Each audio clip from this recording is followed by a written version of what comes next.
Hi everyone. Thank you for tuning in. Judy here.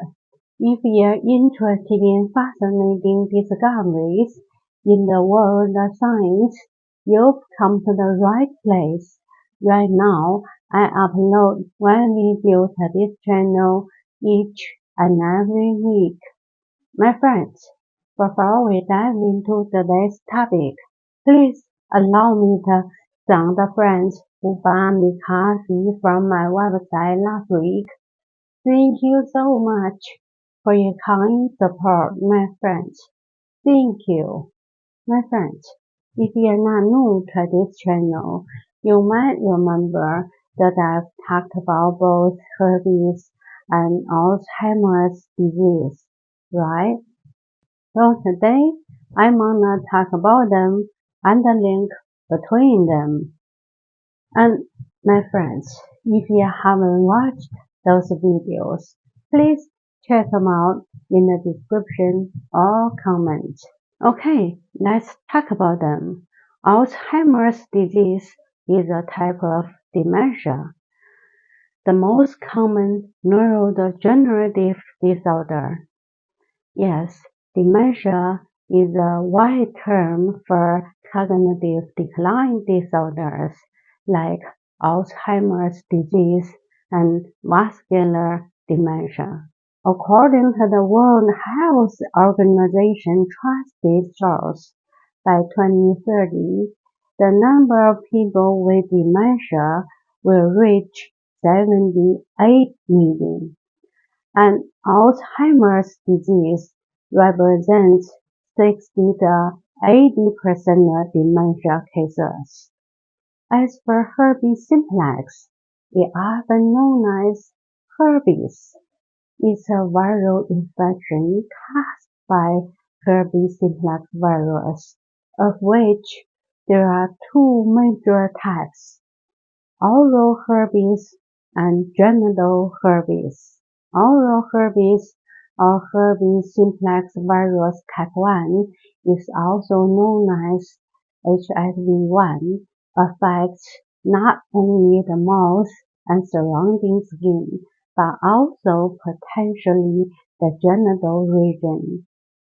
It may result in small blisters in groups, often called cold sores or fever blisters, or it may just cause a sore throat.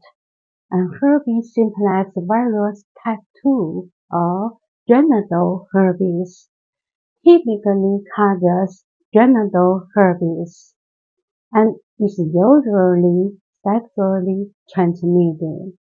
Yes, there's no cure for herpes, but treatment can help manage symptoms. With that being said, a new study found that people who had an HSV1 infection had an 80% increased risk of Alzheimer's. Yes, the study showed that the herpes simplex virus type 1 could have a role in development of Alzheimer's disease.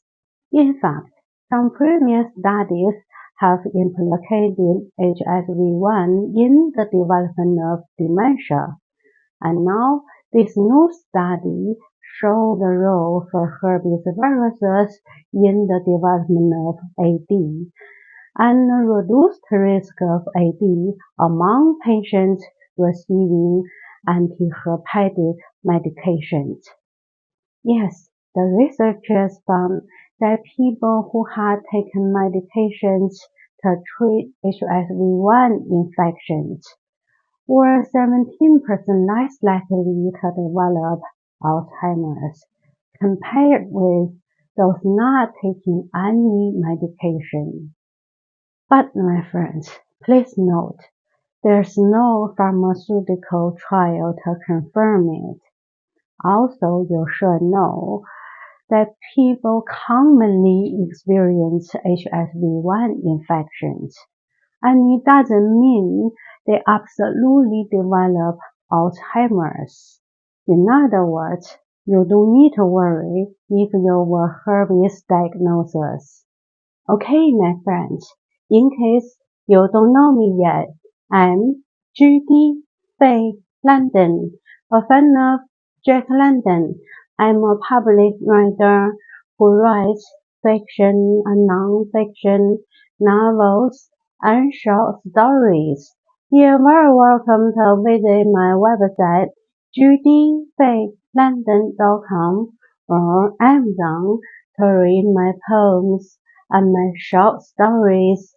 The last one, Mr. Rat, Candy the dog, and so on, and my latest non-fiction book, Living with the Walking Dead, a roadmap for achieving your own success. I hope to see you there, and I thank you so much for your kind support, and thank you very much for subscribing to my YouTube channels, Judy Fay London and Judy Plus. Judy Fay London is a channel that mainly talks about culture, economics, and dictators and various events and people in human history, while Judy Plus is a channel that talks about interesting discoveries in the world of science. And my friends, if you're interested in knowing the details about this topic, please check out the related articles in the description. Thank you for watching. And my friends, if you haven't subscribed to this channel, please hit the subscribe button. It's totally free. Thank you.